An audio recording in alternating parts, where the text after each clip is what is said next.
자, 이처럼 하나님 나라 주제가 중요한데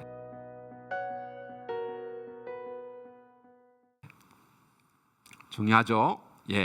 중요한데 그러면 예수 그리스도의 복음을 이해하기 위해서는 이 하나님 나라라는 개념을 잘 이해를 해야 됩니다.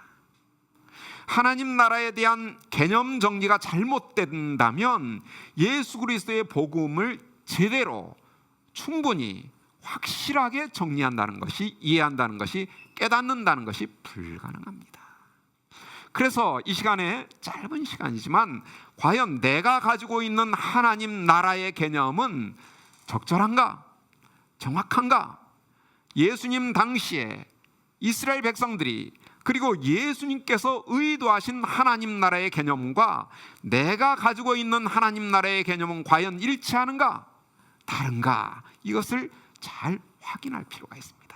일치를 해야 예수 그리스도의 복음이, 복음서에 기록된 예수 그리스도의 복음이 제대로 충분히 풍성하게 정확하게 이해가 될 수 있습니다. 근데 그 개념 이해가 잘못되면 어그러지는 거예요. 그러면 예수 그리스도의 복음을 우리가 제대로 깨달을 수가 없는 것이죠. 그러면 제대로 살 수가 없는 것이죠. 우리의 믿음의 기반이 제대로 이루어졌다 말할 수가 없는 것입니다. 그래서 하나님 나라의 개념을 잘 정리하는 것, 이건 너무나 중요한 일이에요.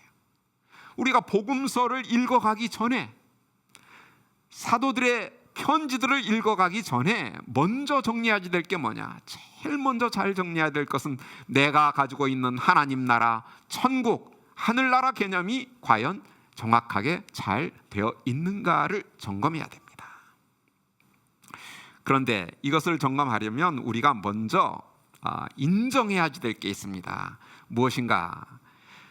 두 세계 사이의 거리입니다. 우리는 본문을 읽을 때 본문의 세계와 나의, 독자의 세계의 두 세계의 대화다라는 것을 인식해야 됩니다.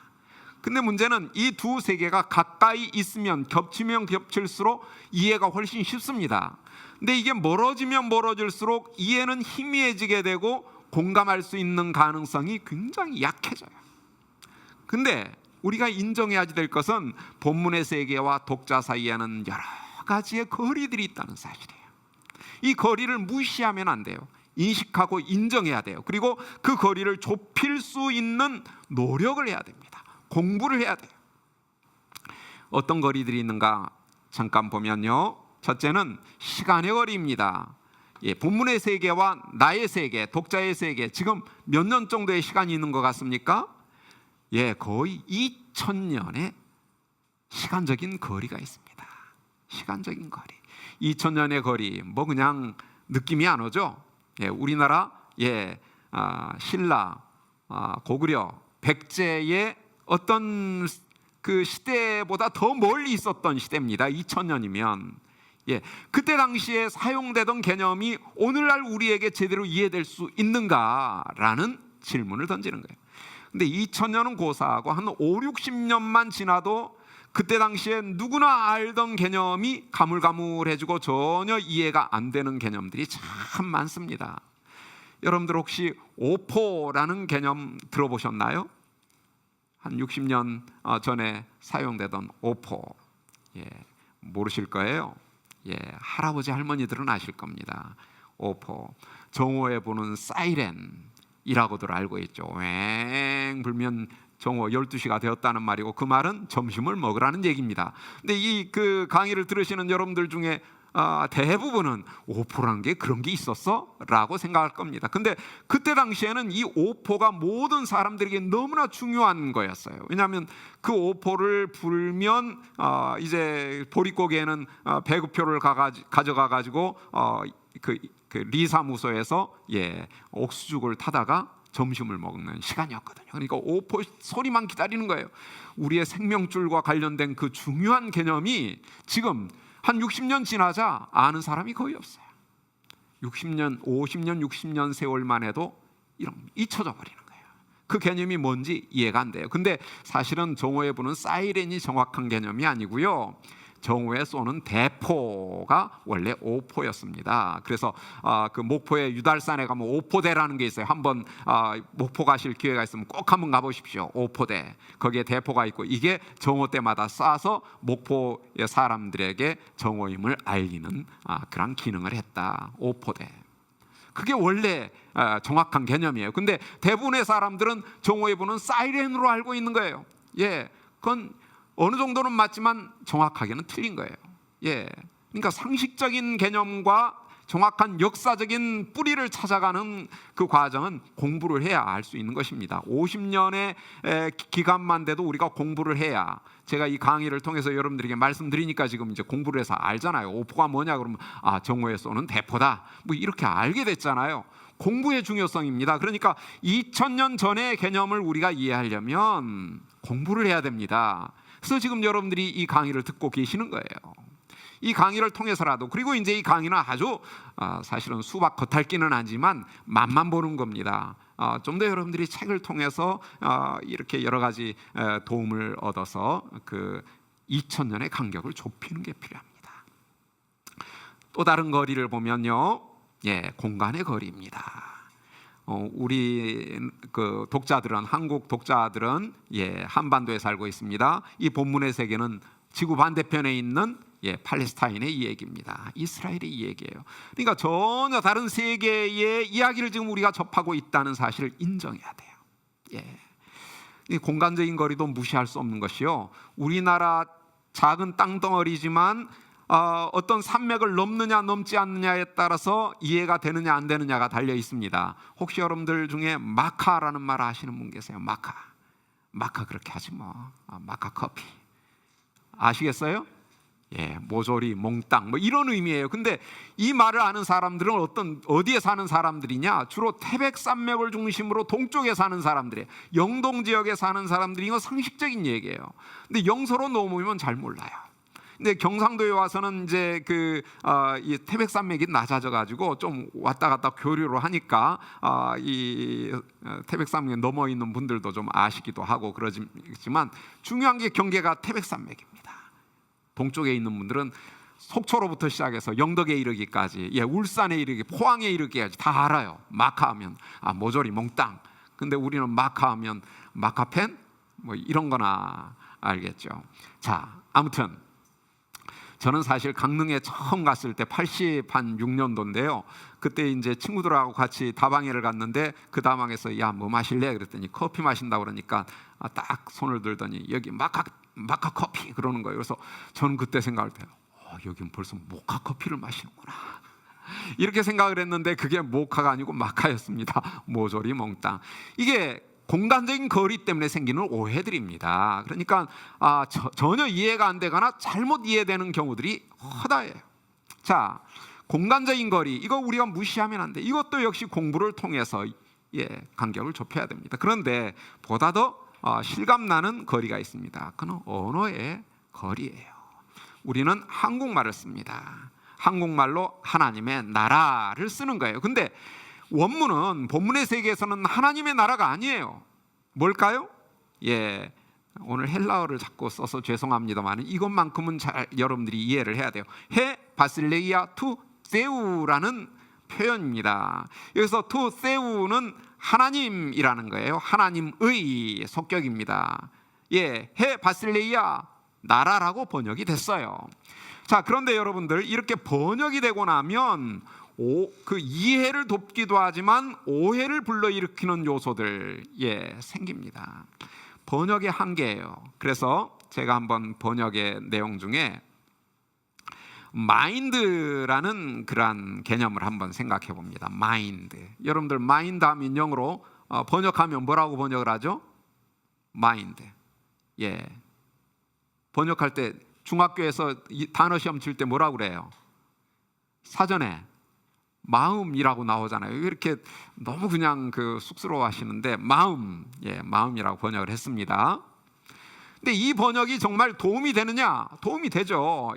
왜냐하면 공통된 요소들이 있어요. 마인드와 마음 사이에는 감정, 생각, 뜻, 이런 게 마음에 속한 내용이고 마인드에 속한 내용이에요. 근데 문제는 마인드에 있는 건 쏙 빠져버리고 마인드에 없는 게 들어가는 문제가 생깁니다. 제가 영국에 그 이제 80년대 초반에 유학을 갔는데 그때는 영어를 배울 때 뭐 이렇게 원어민하고 대화를 통해서 뭐 배우고 그런 게 없었습니다.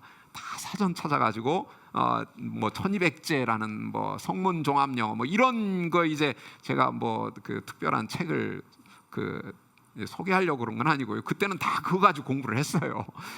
그걸 통해서 영어 공부를 했었기 때문에 문법적으로 영어를 공부한 거예요. 그러니까 뭐 현장감 있게 원어민들이 이 개념을 어떻게 사용하는지 몰랐어요. 마인드, 마음 이렇게 이제 사전에서 배워가지고 했죠. 이제 어느 날 제 친구하고 이제 영국에서 이제 신학교에서 이렇게 이 얘기를 하는데 그날 제 마음이 아팠어요. 그래서 야, 헨리, 내 마인드가 아파 이랬어요. 그랬더니 그 친구는 나는 지금 심각한데 물끄러우면 웃으면서 형, 너 마인드가 여기 있냐? 그런 거. 마인드 여기 있잖아. 마인드, 마음 여기 있지. 그랬더니 아니야, 우리는 마인드는 여기 있어. 예, 영어의 마인드는 여기에 있는데 저는 마인드를 마음이라고 배웠으니까 여기에 있다고 생각했어요. 마인드 여기. 그러나 보십시오. 마인드에 있는 머리는 쏙 빠져버린 거예요. 그리고 마음 할 때 가슴이 들어온 거예요. 그렇죠? 마인드를 마음이라고 번역했을 때 공감되는 요소가 없는 것은 아니지만 있는 건 빠져버리고 없는 게 들어가는 거예요. 이게 문제예요. 번역에는 항상 이런 요소들이 있다는 걸 우리가 인식하고 인정해야 됩니다. 자, 그러면 이제 중요한 건 바실레이아를 나라로 번역했습니다. 그러면 나라에는 어떤 개념들이 들어와 있느냐? 우리에게 물어보면 학교에서 배웠던 대로 국민, 주권, 영토, 국가의 3요소, 나라의 3요소입니다. 국민, 주권, 영토, 이게 이제 우리의 나라의 개념이에요. 그러니까 하나님의 나라 하면 하나님의 나라를 그런 식으로 이해를 하는 거죠. 그런데 바실레이아도 그런 의미인가? 아닙니다. 우리가 바실레이아를 제대로 이해하기 위해서는 이 단어와 긴밀하게 연관된 바실리우스라는 단어를 이해하는 게 필요합니다. 바실리우스는 그 의미가 왕이라는 뜻입니다. 왕. 그럼 바실레이아는 뭐냐? 바실리우스와 연관된 집안 개념들이 포괄되는 굉장히 넓은 개념이에요. 바실레이아는 한 단어로 한 개념으로 설명하기가 어려워요. 굉장히 폭넓은 개념을 포괄하는 개념이기 때문에 그래서 그걸 굳이 우리가 설명한다면 왕되심 하나님이 우리의 왕이시다가 벌써 해 바실레이아 투 세우예요. 그러니까 해 바실레이아 투 세우의 기본적인 의미는 하나님이 우리의 왕이시다, 이 사실이에요. 그리고 그분의 왕권, 그리고 그분의 통치, 왕권을 행사하는 것이죠. 통치, 그리고 그분의 치세, 이런 다양한 개념들이 바실레이아 개념 안에 들어 있습니다. 그러니 우리가 이 해 바실레이아 투 세우의 바실레이아를 나라, 국민, 주권, 영토로 이해하면 이 바실레이아의 의미와는 전혀 연결이 안 되는 거예요. 바실레이아에 있는 왕대심, 왕권, 통치는 쏙 빠져버리고 거기에 있지도 않은 국민, 주권, 영토가 들어오고 더군다나 중요한 것은 민주주의 체제에서는 모든 주권은 누구에게 속한다? 국민에게 속한다. 국민이 왕이에요. 그러나 바실레이아에서는 완전히 틀린 얘기입니다. 바실레이아의 유일한 왕은 해 바실레이아 투 세우의 유일한 왕은 하나님밖에 없어요. 모든 게 하나님의 나라의 소유이고 모든 게 하나님의 주권하에 있습니다. 이 개념이 가장 기본적인 개념이에요. 하나님 나라를 이해하는 데 있어서. 그러니까 우리가 이 기본적인 개념을 적절히 이해하는 것은 매우 중요합니다. 하나님 나라에 있을 때 그 나라의 개념이 국민, 주권, 영토가 아니라 왕대심, 왕권, 그 왕의 통치, 하나님의 통치하심, 하나님의 왕권, 하나님의 왕대심, 이렇게 이해하면서 본문을 읽어야 되는 거예요. 본문 읽을 때 천국이 나오면 거기에 하나님의 왕되심, 하나님이 왕이시구나, 그 사실이 어떤 비밀인가, 어떤 특징을 갖는가, 하나님의 통치는 어떤 그 영향을 우리에게 미치는가, 뭐 이런 것들을 이해하면서 본문을 읽어 나아가야 한다. 그런데 우리가 이 개념을 이해하는데 또 한 가지 오해될 수 있는 요소가 있습니다. 그건 뭔가 하면 천국이라는 표현이에요. 여러분들 상식적으로 한번 여쭤보겠습니다. 이 천국이라는 표현이 주로 어디에 많이 나타나죠? 천국. 예, 어떤 분들은 뭐 다양한 얘기들을 해요. 천국은 뭐 요한계시록이 제일 많이 나타날 것 같은데요. 뭐 서신서에 많이 나타날 것 같은데요. 많은 얘기들을 합니다. 정답은 신구약 성경 전체를 통해서 하늘나라라는 표현이 나타나는 책은 딱 한 권밖에 없어요. 천국, 딱 한 책. 어딜까요? 이미 이 강의 시간에 힌트가 주어졌습니다. 아까 마태복음 4장 17절을 읽을 때 천국이 가까이 왔다라고 했잖아요. 그러면 신구약 성경 전체를 통해서 딱 한 권에만 천국이 나온다. 어디예요? 마태복음에만 나와요. 마가복음부터 요한계시록까지는 한 번도 안 나옵니다. 우리 개역 개정의 번역에서는 디모데후서에 딱 한 번 나오는데 그거는 번역상 그렇게 번역이 된 거고, 원문은 그분의 천상적인 나라를, 그분의 나라예요. 그분은 하나님일 수도 있고 예수님일 수도 있죠. 예, 하나님의 나라를 천국이라고 번역을 해놓은 거예요. 그건 뭐 거의 오역에 가깝습니다. 그러니까 천국이라는 표현은 마태복음에만 나타나고 나머지 책들에서는 일률적으로 하나님의 나라로 나타납니다. 그러면 천국과 하나님 나라 같은 개념일까요? 다른 개념일까요? 이거부터 우리가 잘 정리하는 게 필요하겠죠. 보면 이 천국이라는 개념은 하늘나라라고 번역하는 게 좀 더 나을 것 같고요. 원문에서는 하늘들의 나라입니다. 해 바실레이아 톤 우라논. 예, 복수예요. 하늘들의 나라예요. 하늘들의 나라. 자, 그러면 이 하늘나라는 하나님 나라와 다른 개념인가? 같은 개념인가? 예, 동일한 개념입니다. 하늘나라, 하나님 나라. 그래서 예를 좀 들어보면요, 마태복음 4장 12절과 마가복음 1장 14, 15절, 아까 우리가 읽었던 내용이잖아요. 거기 보면 12절에 예수께서 요한이 잡혔음을 들으시러 갈릴리로 물러가셨다가 이때부터 예수께서 비로소 전파에 이르시되 회개하라, 하늘나라가 가까이 왔느니라.